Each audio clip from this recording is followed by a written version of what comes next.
Hello, welcome to behind the scenes of epics with me Malavika. ఒకసారి పని లేటుగా అవడం కూడా మంచిదే, కానీ అది మనకి మంచిదా కాదా అనేది ఆలోచించాలి. దుర్యోధనుడితో సంధి కోసం ప్రయత్నించటంలో ద్రుపద మహారాజు తన పురోహితుడిని పంపిస్తాడు.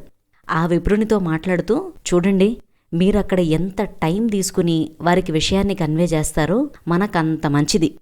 ఎలాగూ దుర్యోధనుడు సంధికి ఒప్పుకోడు, కాబట్టి మనకి ఎంత ఎక్కువ టైం దొరికితే అంత మన పక్షాన మనం బలం పెంచుకునే అవకాశం ఉంటుంది. దాన్ని దృష్టిలో పెట్టుకుని మీరు ప్రసంగించండి అని చెప్తాడు. సో టైం కిల్లింగ్ కూడా ఒక రకమైన స్ట్రాటజీ.